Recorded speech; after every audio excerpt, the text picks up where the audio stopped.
Police called a medic, this beat came to me on a stretcher. In the lab, I step to the mic and feel like I'm Dexter. I'm a man, dark world, but I'm still shining like treasure. Yeah, I got joy like ha ha ha. Wait, and I can't wear smiles, that's fake. Then I'm between love and strong. Hate clock says no time for mistakes. Ring the alarm, sirens go off, but I'm calm. My life resides in his palm. Submit to my pops, respect for my mom. Honor them both, so my life will be long. Third time, get the charm of the third strike. Had to. What's going on, guys? Welcome to Trucking with Old Snapper, and I am him. I'm Old Snapper. If you're new to the channel, smash that like and subscribe button below. Helps me out. I appreciate it. I'm fixing to go ahead and animate myself. Here I am animated. How you like that? I like these animated videos. They're a lot of work, but I really enjoy doing them. We're going to talk about how the market is in the company's favor right now. Now, some of y'all might wonder, what do you mean, Snapper? It's in the company's favor. All right. Well, if you remember, a little over a year ago, it was very much a driver's market. Everybody was hiring. Everybody was paying great. A lot of companies were doing raises. They would hire anybody just about. They were trying to get as many drivers as they could get. Companies were competing with each other, trying to get drivers. There was so much freight to be hauled, and nobody had enough drivers. Well, the market flipped. It flipped up on its head. When it flipped up on its head and the price for freight started dropping, the load to truck ratio started dropping, companies didn't need drivers as much, and that's the point we're in now. And the longer this drags on, the worse it's going to get. So like right now, as a driver, companies are more picky about who they hire. Nobody's doing raises right now. Some companies are not hiring at all. They have complete hiring freezes. And it's easier to get terminated from a company right now. Companies don't have to put up with as much because they don't need you as much as they did a little over a year ago, right? Now, the longer this drags on, the worse it's going to get. The easier it's going to be to get fired, the harder it's going to be to find another job. You know, the trucking industry is in a full-blown recession, almost what I would call a trucking depression. Don't know if any of y'all remember, but about a year and a half ago, maybe 2 years ago, I did a video saying that this was coming. Been out here a long time. I've seen it come and go a few different times. It was easy to see that this was coming. Some people believed me. Some people thought I was full of crap.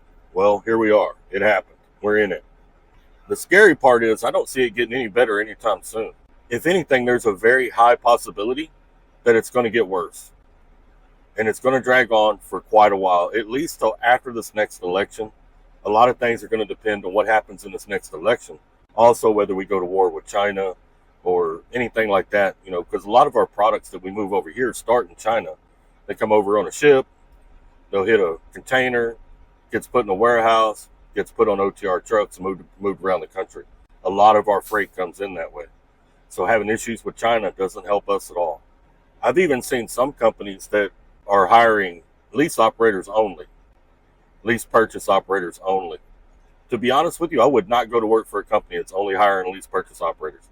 If they're not hiring company drivers and they're only hiring lease purchase drivers, that should tell you something. They don't have no freight. And if they do have freight, it's not paying very much. You know, they're losing money on their company drivers. That's why they're not hiring company drivers. They're hiring lease operators because it's a scam.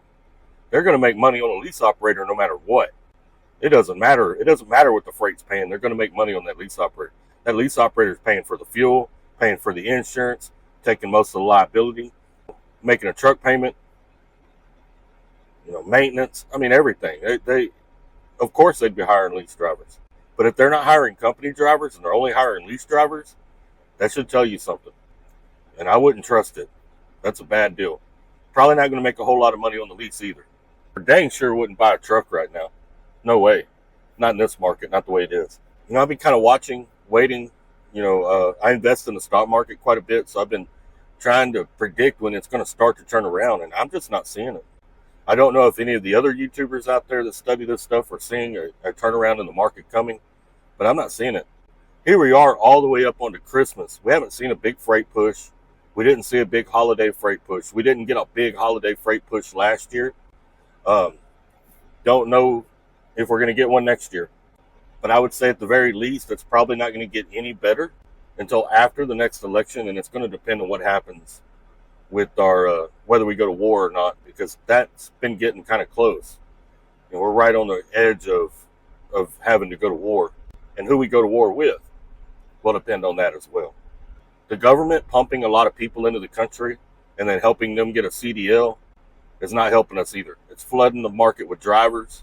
It's flooding the market with owner-operators. The grant programs that they have in place to help these guys and girls get trucks is not helping us at all either.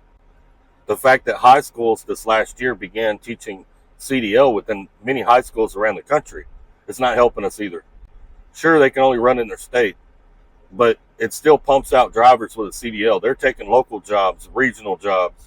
They're eating those jobs up. That's the jobs they're going to move into, which forces more drivers out into the OTR market. More drivers is hurting us right now.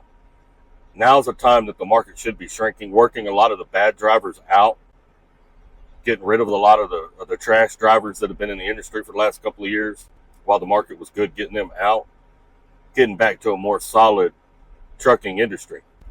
There's been a few companies close, but they're still pumping drivers in here like crazy. It's blowing my mind. The fact that the government's still claiming there's a driver shortage and they're still pumping drivers in here on these work visas. It's killing us out here. It's killing us bad. Now, with that being said, I've done okay even with the freight recession, but it's because I work for a private carrier. We haul our own product. And we haul a product that's going to be used no matter what the economy does. The company I work for, they make trash bags. They make those bags that go around hay bales and farm, cotton bales and stuff like that. The big white plastic bags you see around them out there in the field. The company I work for makes those. Makes Husky trash bags, Kirkland trash bags. That's all our product. So no matter what the economy does, people are going to buy trash bags. It's kind of like food. No matter what the economy does, people are going to buy food. Now, I'll tell you something that's kind of scary.